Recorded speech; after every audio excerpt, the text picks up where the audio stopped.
Students, welcome to the Spandan Academy, class 6th.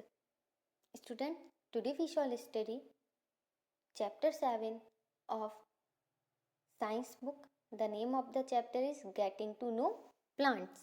पौधों को जानिए. Go outside and observe all the plants around you. Do you see that some plants are small, some very big, while some are just patches of green on the soil?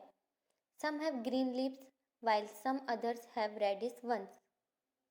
Some have huge red flowers, some have teeny blue ones, while some have none.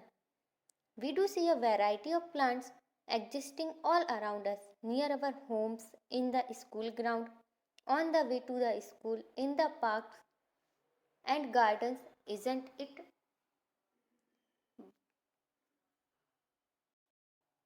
बाहर निकलकर अपने चारों ओर के पौधों का परीक्षण कीजिए. क्या आप देखते हैं कि कुछ पौधे छोटे हैं और कुछ विशालकाय, जबकि कुछ धरती पर हरे धब्बों की तरह दिखाई देते हैं.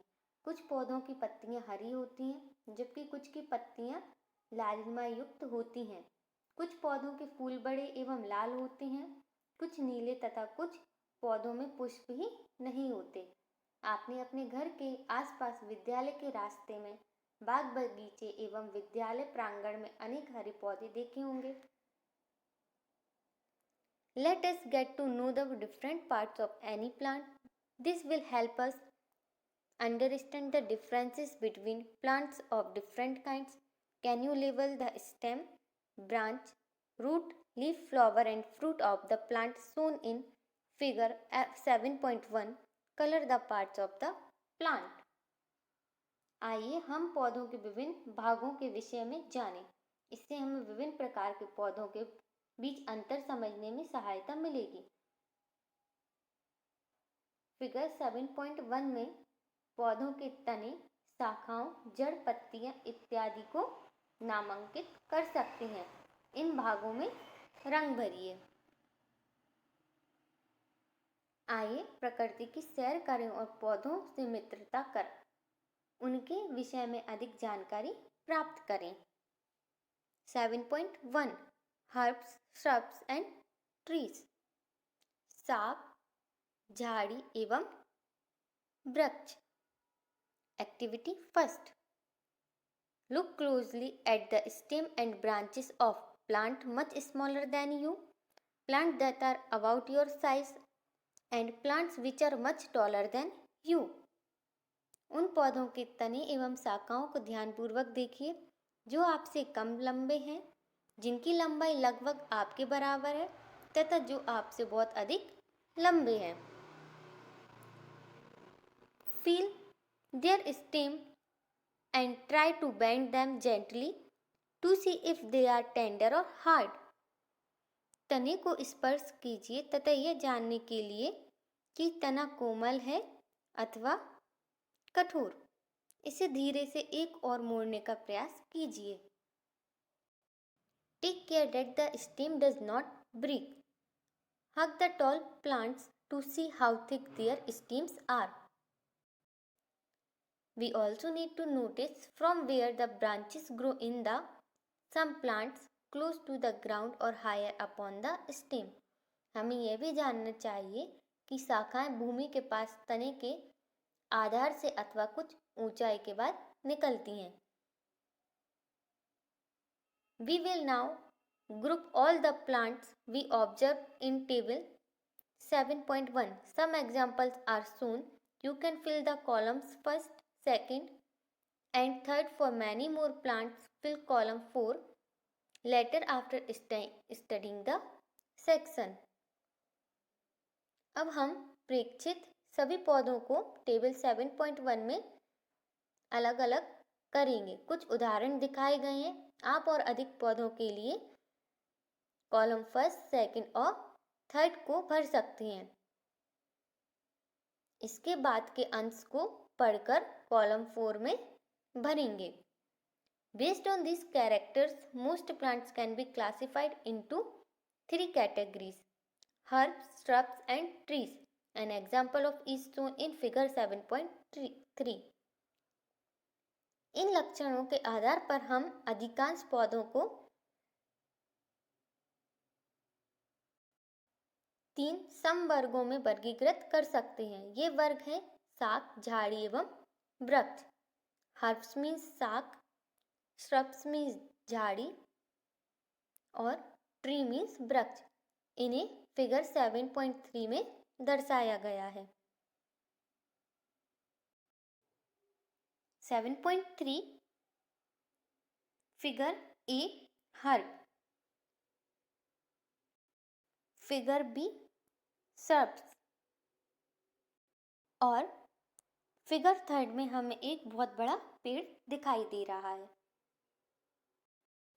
Plants with green and tender stem are called herbs. They are usually short and may not have many branches. हरे एवं कोमल तने वाले पौधों को शाक कहते हैं। ये सामान्यतः छोटे हैं। फिगर 7.3 में हमें दिखाया गया है और अक्सर इनमें कई शाखाएं नहीं होती। नेक्स्ट है, some plants develop branches near the base of stem. The stem is hard but not very thick. Such plants are called shrubs. Figure 7.3b. कुछ पौधों में शाखाएं तने के आधार के समीप से निकलती हैं तथा तना कठोर होता है परंतु अधिक मोटा नहीं होता। इन्हें झाड़ी कहते हैं। Some plants are very tall and have hard and thick stem. The stems have branches in the upper part, much above the ground. Such plants are called trees. कुछ पौधे बहुत ऊंचे होते हैं तथा इनके तने सुदृढ़ एवं गहरे होते हैं। इनमें शाखाएं भूमि से अधिक ऊंचाई पर तने के ऊपरी भाग से निकलती हैं। इन्हें वृक्ष कहते हैं। Based on the above characteristics, can you now classify the plants listed by you and complete column 4 in table 7.1? उपयुक्त अभिलक्षणों के आधार पर क्या आप सूचीबद्ध पौधों को वर्गीकृत कर सारणी 7.1 के कॉलम 4 में भर सकते हैं? Table 7.1 categories of plants. यहाँ पर सबसे पहले हमें क्या दिया गया है?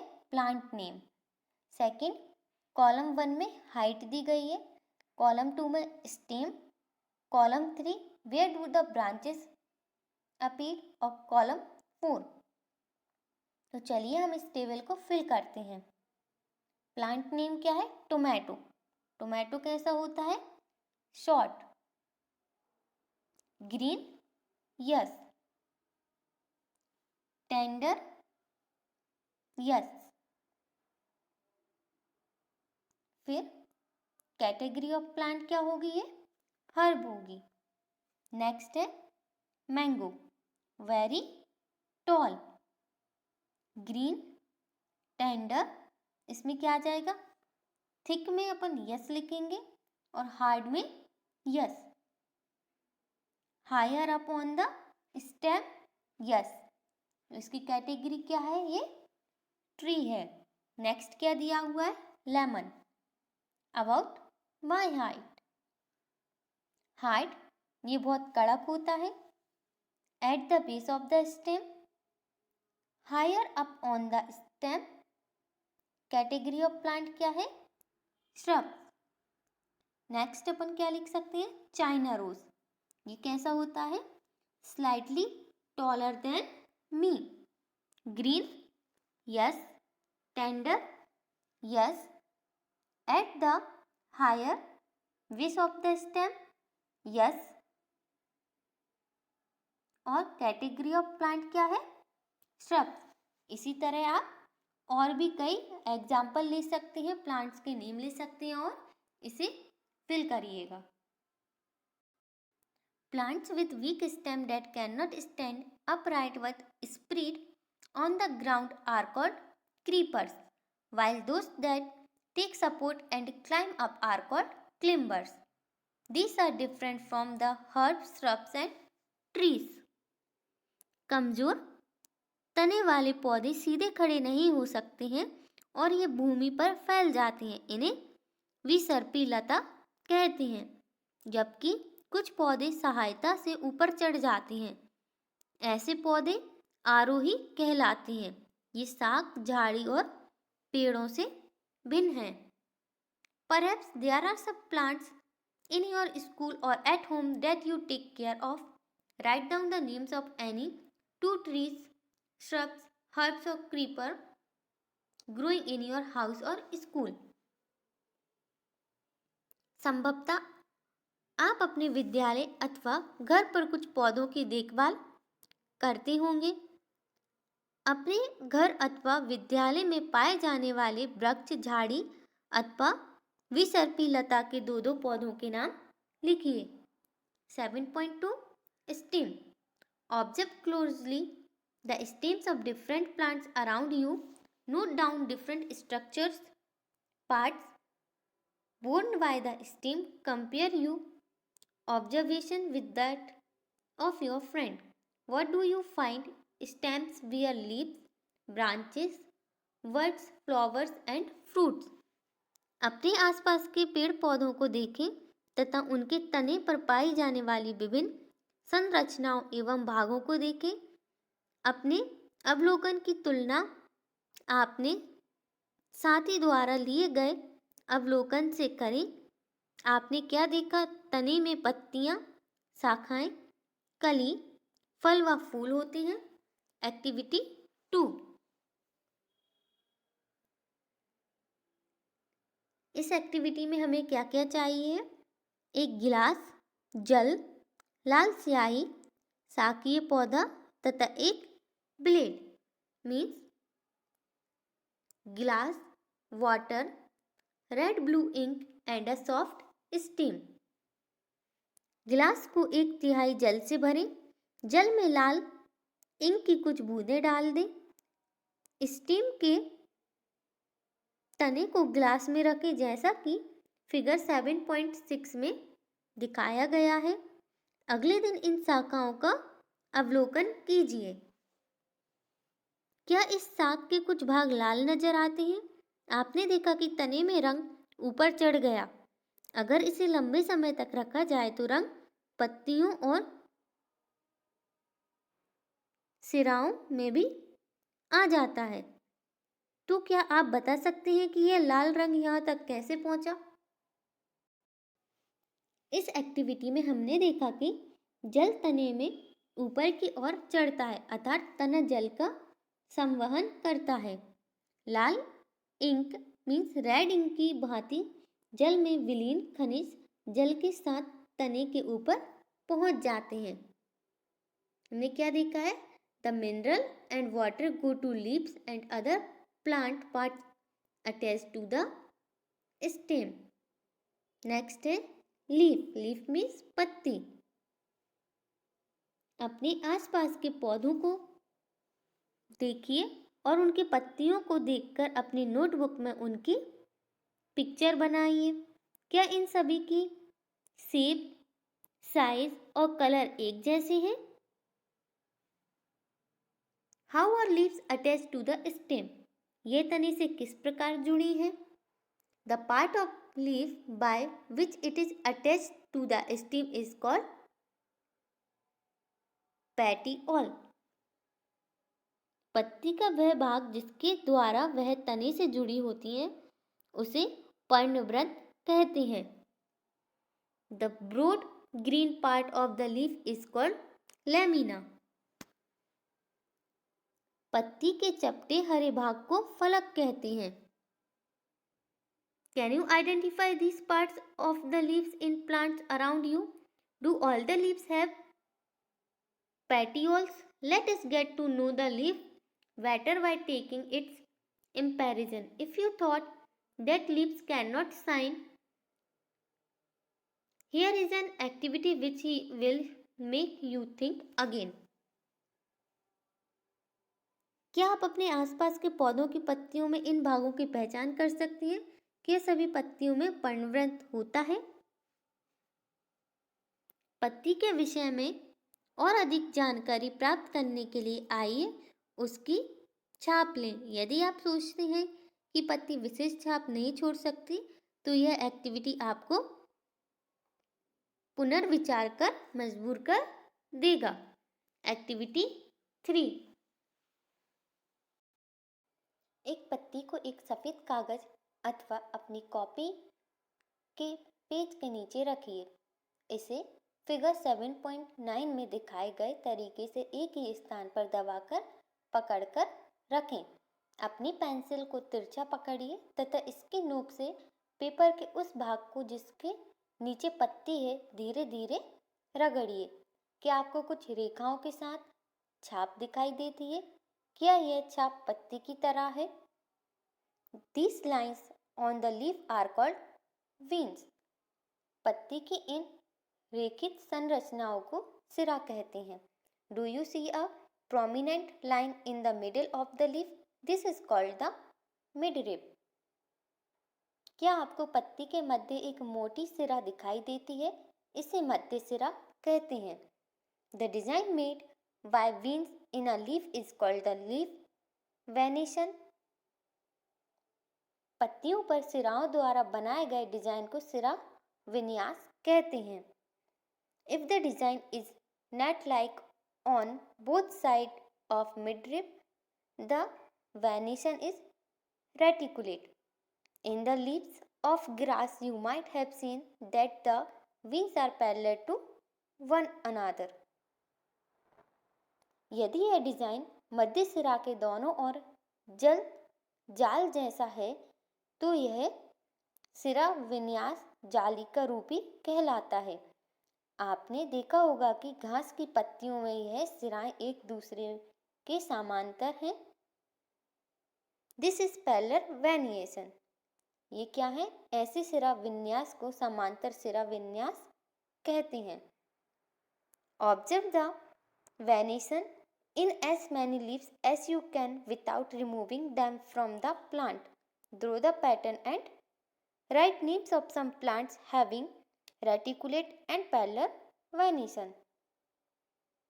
विभिन्न पौधों की पत्तियों को बिना तोड़े उनके सिरा विन्यास का अध्ययन कीजिए।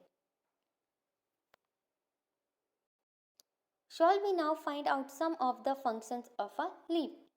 आइए अब यह जानने का प्रयास करें कि पत्तियां क्या कार्य करती हैं। Activity 4,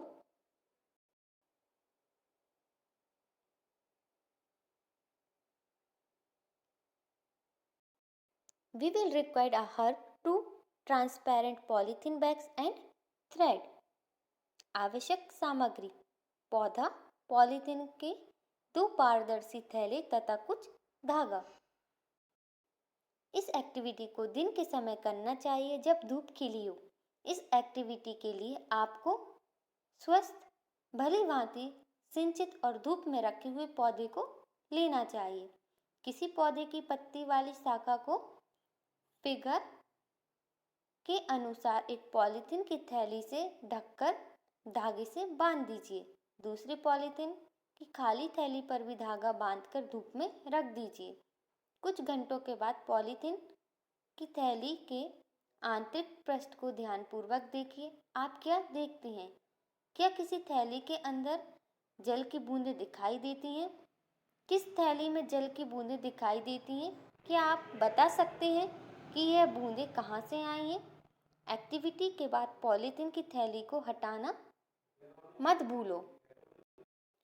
Water comes out of leaves in the form of vapor via a process called transpiration. Plants release a lot of water into the air through this process. We will learn more about this in chapter 14. जल की यह बूंदें पानी से जल वाष्प के रूप में निकलती हैं। इस क्रिया को वाष्प उत्सर्जन कहते हैं। इस प्रक्रम के द्वारा पौधे बड़ी मात्रा में जल को वायुमंडल में छोड़ते हैं। आप इसके विषय में पाठ 14 में पढ़ेंगे। हमने पत्तियों के ऊपर थैली को क्यों बांधा?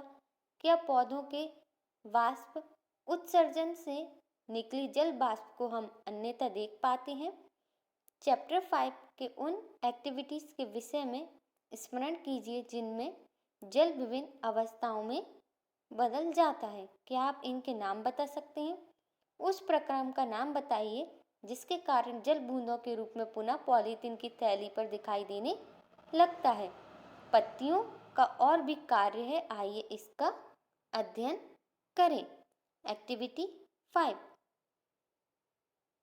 We would require a leaf, sprit, a beaker, test tube, burner, water, a watch glass and iodine solution for this activity. पत्ती, स्प्रिट, बीकर, परखनली, वर्नल, जल, प्लेट एवं आयोडीन विलयन।